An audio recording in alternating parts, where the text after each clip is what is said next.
印巴空战向世界证明了体系作战的重要性，而美俄却不约而同地取消预警机，放弃体系作战最重要的一环。根据目前的消息来看，俄罗斯手搓了18年 A100 还是没能搓出来，最终放弃首项项目。美国这边则是计划取消采购 E7A， 用卫星系统来替代传统预警机。现在研究预警机的国家就只有中朝了。朝鲜预警机的真实状况大家也都知道，那就是将军的玩具，只有一个壳子，能飞起来就已经很不错了。等于说只剩中国一根独苗。问题来了，预警机是否已经过时？卫星系统取代预警机是否可行？美俄放弃研发预警机，这里面有哪些不为人知的秘密？现代空战就像双方在黑暗中打架，这里面有拿板砖的，有拿手电筒的。如果双方都不开灯，仅靠砖头互扔，能不能打中目标全靠运气。这个时候就需要有人打开手电筒，牺牲自己照亮敌人。预警机就是那个开手电筒的，手里面还拿了一个 BB 机，指挥那些手里拿板砖的兄弟。在作战体系中，预警机是必不可缺的一环。就像本次印巴空战，有媒体报道，巴基斯坦击落阵风，用的是 A 左 B 射 C 导，也就是红旗9的雷达锁定阵风，歼十 C 发射霹雳 15E， 最终由 ZDK-03 完成制导。也有消息称，还是预警机掌握空情，并把这些目标分发给战机中队，由战机使用机载火控雷达引导导弹攻击。不管是哪一种，预警机都少不了。现代空战讲究的是先敌发现，先敌开火。这句话我们已经聊了很多次了。当然，让带板砖的兼职开手电筒也不是不行，但对于5代机来说，这样做会失去空战最重要的隐身性能。如果是4代机开手电筒照亮敌人，那还不如预警机好用。那美俄为什么还要取消预警机？乌俄战场之上，俄罗斯空天军的毛病很多，比如出动架次少、精确制导弹药不够、缺乏体系作战能力等等。但是每当火力军觉得不会再差的时候，俄空天军都会跳出来表示还能再差。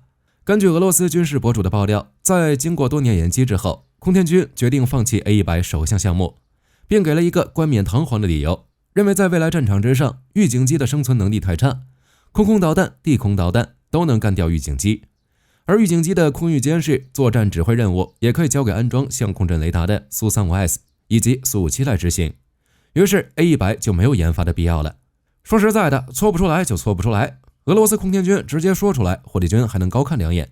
说什么使用战机取代预警机，多少有些强词夺理了。俄罗斯在2004年就正式研发 A100， 但一直到2017年 A100 才完成首飞。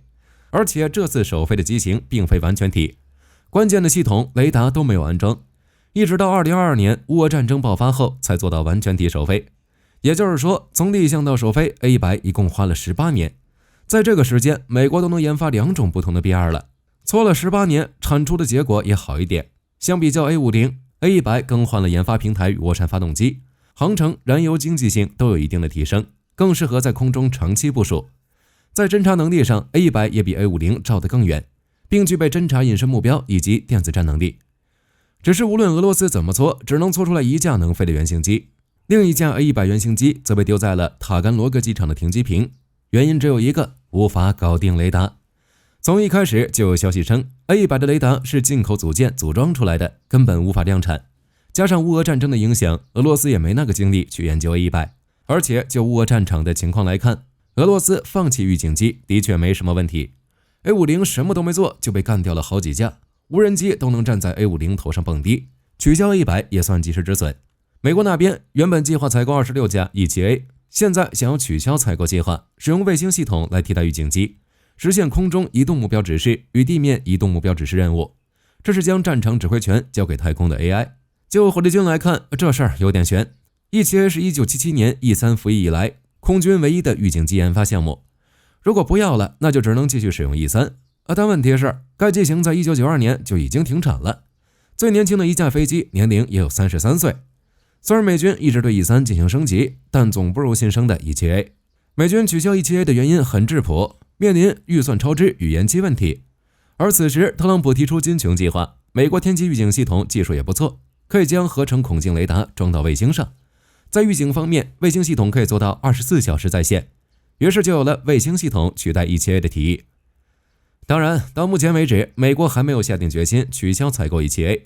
美国空军参谋长戴维·阿尔文表示，卫星无法替代预警指挥飞机的全部任务，而且卫星系统执行预警工作不是说执行就能执行的，如果强行替代，美国空军或许会出现战地真空期。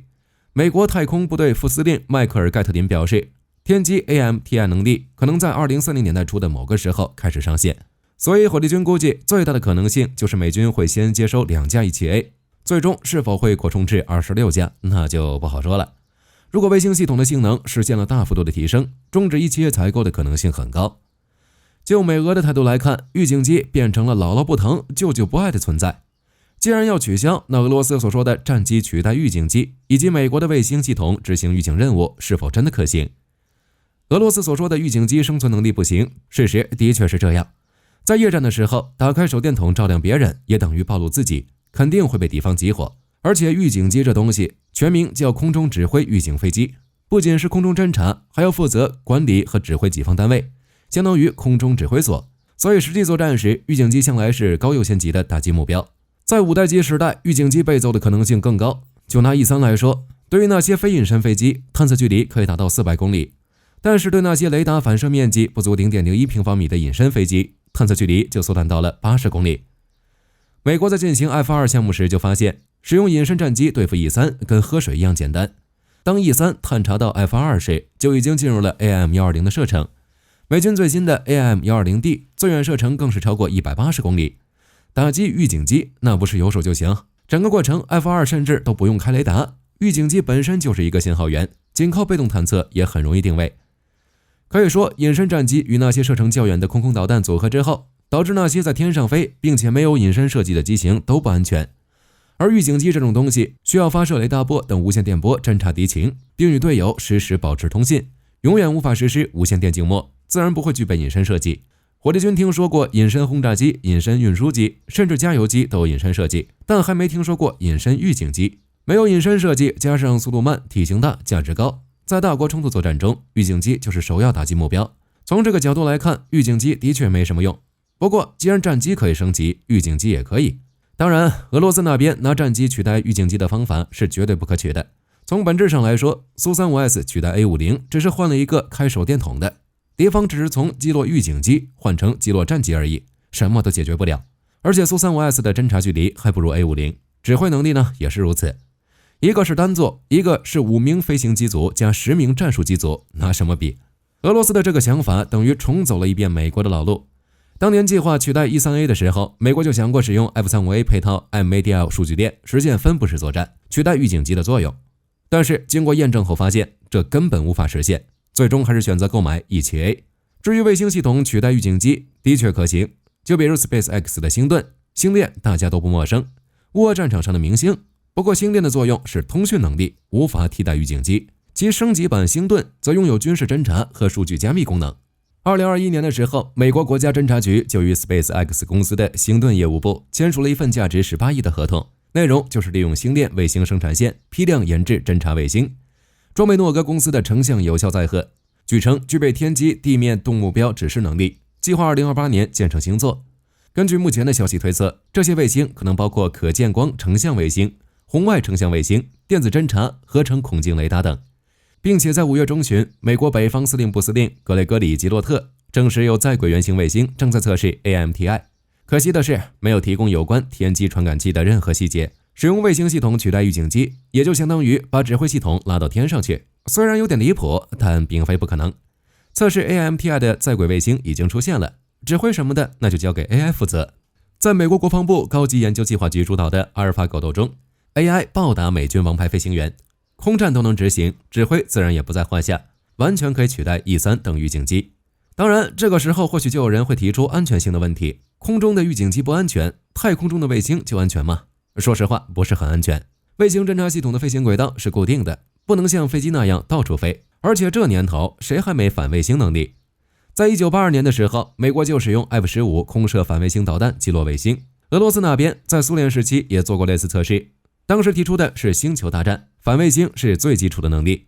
粗暴一点，那就是在太空引爆辐射增强型核弹，一波带走那些天基卫星。想成本低一些，那就使用兆瓦级的激光武器，灼烧其光学设备，毁伤射频设备。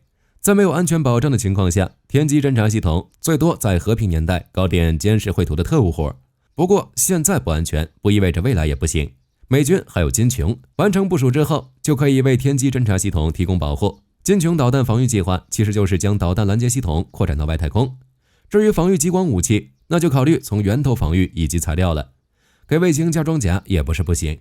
从安全性考虑，让近地空间飞行器充当预警机或许会更好，可能会是未来的发展趋势。